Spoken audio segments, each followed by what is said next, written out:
আজকে তিনটি প্রসঙ্গ নিয়ে আলোচনা হবে ইনশাআল্লাহ। প্রথম আলোচ্য বিষয় সুন্নত সংক্রান্ত, দ্বিতীয় আলোচনা তিন সম্প্রদায়ে মানুষ আছে তাদের নিয়ে, আর তৃতীয় আলোচনা হলো পবিত্র কোরআন শরীফের তাফসীর সংক্রান্ত। প্রথম আলোচ্য বিষয় হলো রসুল পাক আলাইহিস সালাতু ওয়াস সালামের সুন্নত। হাদিস শরীফের মধ্যে রয়েছে নবী পাক আলাইহিস সালাতু ওয়াস সালাম বলছেন, মান আহাব্বা সুন্নতি ফাকাদ আহাব্বানি ওয়া মান আহাব্বানি কানা মাই ফিল জান্নাহ। যে ব্যক্তি আমার সুন্নতকে মহাব্বত করলো সে আমাকে মহাব্বত করলো, আর যে আমাকে মহাব্বত করলো সে আমার সঙ্গে জান্নাতে থাকবে। সেজন্য রসুল পাক আলাইহিস সালাতু ওয়াস সালামের সুন্নতগুলো তালাশ করে সেগুলোকে আমলে পরিণত করা, এটা জীবনের উন্নতির বিশেষ কারণ। আজকে সুন্নত, বিশেষ করে গোসলের সুন্নত সম্পর্কে আলোচনা। গোসলের সুন্নত, এতে কিভাবে গোসল করতে হবে, ইসলামী তরিকা কি আছে, নবী পাক আলাইহিস সালাতু ওয়াস সালাম কিভাবে গোসল করতেন। প্রথমে পবিত্র কোরআন শরীফের মধ্যে সূরা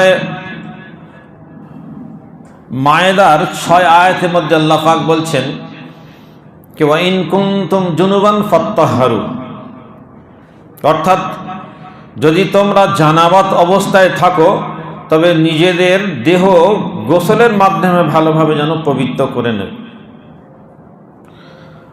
তদ্রূপভাবে সূরা নিসা 43 নম্বর আয়াতের মধ্যে আল্লাহ পাক বলছেন হাত্তা তাগতাসিলু, অর্থাৎ ফরজ গোসল অবস্থায় যতক্ষণ না গোসল সেরে না নেবে ততক্ষণ নামাজের কাছাকাছি যাবে না। এই দুটো আয়াত দ্বারা বোঝা গেল যে গোসল যখন মানুষের উপর ফরজ হবে, পুরুষ হোক নারী হোক, তাকে সুন্দরভাবে গোসল করতে হবে।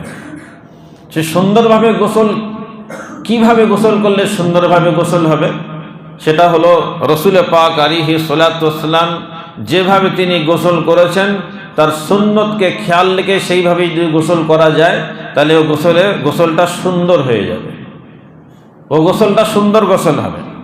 সেজন্য গোসলের সুন্নত তরিকা বয়ান হচ্ছে, গোসলের সুন্নত তরিকা বয়ান হচ্ছে যে প্রথমে যখন আপনি গোসল করবেন, প্রথমে 2 হাত কবজি পর্যন্ত 3 বার ধুয়ে নেবেন। 3 বার ধুয়ে নেওয়ার পরে শরীরে কোনো জায়গায় যদি নাপাকি লেগে থাকে সেটাকে প্রথমে আপনাকে 3 বার ধুয়ে সাফ করে নিতে হবে। তখন নাপাকি আপনি সাফ করে নিলেন, তারপরে আপনি 3 বার গড়গড়া সহ কুল্লি করুন। তারপরে নাকের নরম মাংস পর্যন্ত আপনি পানি পৌঁছে দেন।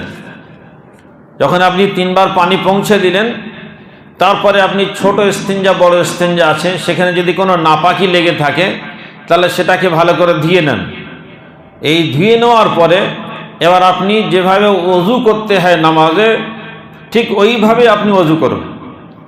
আমরা যেভাবে ওযু করি, নামাজের জন্য ওযু করি, তো গোসল এই যে কটা কাজ করার পরে আপনি বাকায়দা ওইভাবে ওযু করুন। ওযু করার সময় একটা জিনিস খেয়াল রাখতে হবে, যদি আপনি এমন একটা জায়গায় ওযু করছেন সেখানে পানি জমা থাকে, উদাহরণস্বরূপ আপনি পুকুরে নেমে গোসল করছেন, বা এমন একটা জায়গা মাটি সেখানে কাদা আছে কি সেখানেই গোসল করতে হচ্ছে, পানিগুলো জমা হয়ে ওখানেই চলে আসছে যেখানে আমি দাঁড়িয়ে আছি, আমি যেখানে পা আছে সেখানে পানিগুলো জমা হচ্ছে, সেই ক্ষেত্রে ওযুটা আপনি পূর্ণাঙ্গ করে পাটা শেষে ধুইবেন। ওই ওযুর সময় পাটা ধুইতে হবে না, গোসল সম্পন্ন করার পরে পাটা ধুইবেন। আর যদি এমন গোসলখানা হয়, সাধারণত আপনি গোসল করি যে পানি সেখানে জমা থাকে না, পানি বার হয়ে চলে যায়, বা আপনি তালাবের উপরে আপনি কোনো পাত্র নিয়ে আপনি গোসল করছেন, সেই ক্ষেত্রে আপনি যেভাবে নামাজের জন্য ওযু করে থাকেন সেইভাবে ওযু করে পাটাও শেষে ধুয়ে নেবেন। এখন পা ধোয়া হয়ে গেল, এইবার আপনার গোসলের তরতিব এই হবে যে প্রথম পানি নিয়ে আপনি মাথায় ঢালুন, প্রথম পানি নিয়ে আপনার মাথায় ঢালতে হবে, তারপরে ডান কাঁধে আপনি পানি দিয়ে দেন, তারপরে বাম কাঁধে আপনি পানি দিয়ে দেন, তারপরে গোটা শরীর যেন পা পর্যন্ত পানি সব জায়গায় পৌঁছে যায়, কোনো জায়গায় যেন খালি না থাকে। এইভাবে যখন মাথা থেকে পা পর্যন্ত পূর্ণাঙ্গ আপনি ধৌত করে নিয়েছেন, কোনো জায়গা খালি যায়নি, তো এটা একবার হলো।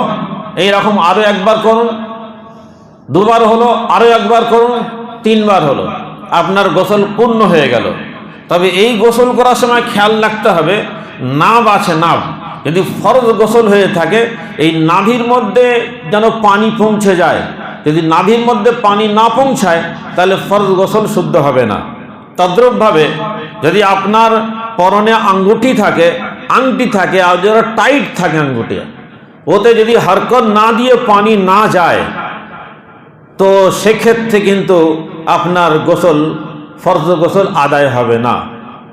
তদ্রূপভাবে মহিলারা যে নাকের চুঁই পরে থাকে, আর অন্যান্য গহনা পরে থাকে, কানের দুল পরে থাকে, সেটা যদি টাইট থাকে তাহলে ফরজ গোসলের সময় সেটাকে হেলাতে হবে যাতে পানি এর ভিতরে যায়, তবে তার গোসলটা পূর্ণ হবে, তবে গোসলটা সঠিকভাবে হবে। আর যদি পানি না যায়, হরকত যদি না দিই, তো সেক্ষেত্রে কিন্তু গোসল শুদ্ধ হবে না। তো এইভাবে যদি আমি আপনি গোসলটা এইভাবে তিনবার যদি পানি পৌঁছে দিই, তাহলে আলহামদুলিল্লাহ গোসল পূর্ণ সুন্দরভাবে গোসল হয়ে গেল। ওই অজুতে আপনি ফরজ নামাজ, অন্যান্য ইবাদত করতে পারবেন, যেহেতু আপনি পাক পবিত্রভাবে নিয়ত করে নিয়েছিলেন। সেজন্য অজুতে আপনি অন্যান্য ইবাদত আপনি করতে পারবেন, তার জন্য আলাদাভাবে অজু করার প্রয়োজন নেই। এইভাবে নবীজি সাল্লাল্লাহু আলাইহি ওয়াসাল্লাম তিনি গোসল করতেন। আর এই কথা বুখারী শরীফের মধ্যে আছে, আবু দাউদ শরীফের মধ্যে রয়েছে। ফিকহ শাস্ত্রের সব থেকে বড় ফতোয়ার কিতাব হলো স্বামী গ্রন্থ, তার মধ্যে উল্লেখ আছে। তবে গোসলের পরে একটা প্রশ্ন হলো যে শরীরে যে পানি আছে এটাকে আমি মুছতে পারি কিনা। আহাদিস এর আলোকে রসুল পাক আলাইহিস সালাতু ওয়াস সালাম কখনো গোসল করার পরে শরীরে যে পানি আছে কাপড় দিয়ে ওটা মুছতেন, আর কখনো মুছতেন না।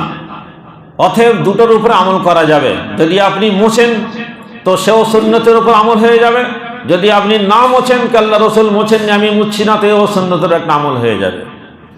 তৃতীয় কথা হলো, ওযু গোসলের ক্ষেত্রে যে আমরা পানি ব্যবহার করি, এই পানি ব্যবহারের ক্ষেত্রে আমাদের সংযত হওয়া দরকার।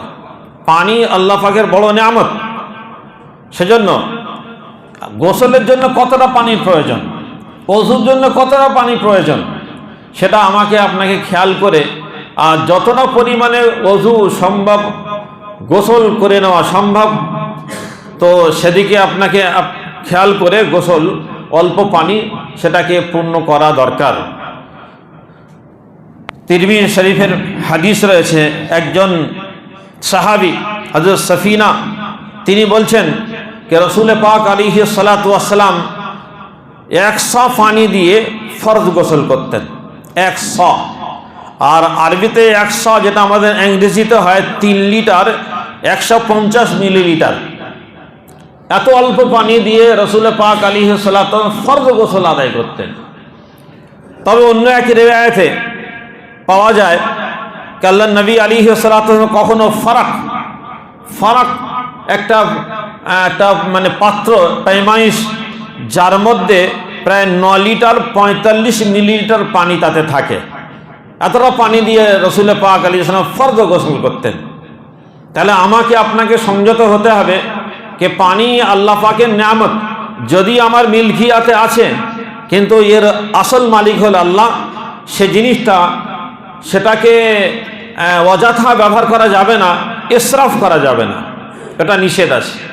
মনে করেন আপনি একটা লুঙ্গি ধুইবেন, একটা বালতিতে হাফ বালতি পানি আছে, ওই হাফ বালতি পানি যদি একটা লুঙ্গি 3 বার ধুয়ে নেওয়া যায়, তাহলে 1 বালতি পানি ব্যবহার করা আমার জন্য চলবে না।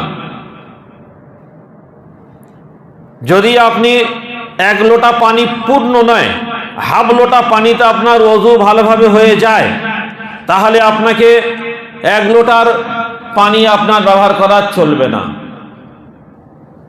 যতটা পরিমাণ আপনার প্রয়োজন ততটা পরিমাণ আপনাকে পানি ব্যবহার করতে হবে। পানি আল্লাহর অনেক নিয়ামত।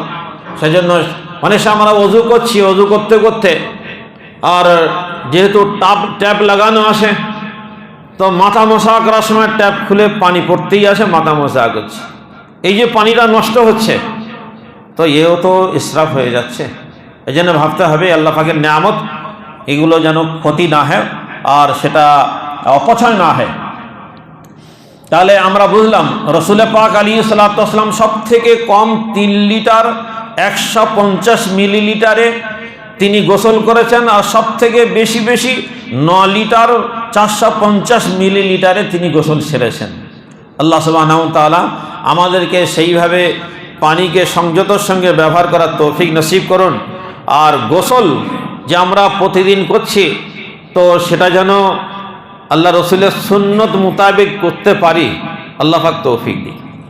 মানে কত মানুষ এমন আছে যে গোসল করছে, যদি জিজ্ঞাসা করা যায় কি আপনি আল্লাহ রসুলের সুন্নত মোতাবেক গোসল করেছেন, তো কজন ব্যক্তি হাত তুলবে কি হ্যাঁ আলহামদুলিল্লাহ আমি আল্লাহ রসুলের সুন্নত মোতাবেক গোসল করেছি? বলুন, এটা দেখতে হবে, ভাবতে হবে কি আমার বয়স এত হয়ে গেছে, আমি প্রতিদিন গোসল করছি, কিন্তু নবী সাল্লাল্লাহু আলাইহি ওয়াসাল্লামের যে পন্থা, যে নুরানি তরিকা, সেই তরিকা অনুযায়ী আমার গোসল হলো না। আল্লাহ পাক আমলের তৌফিক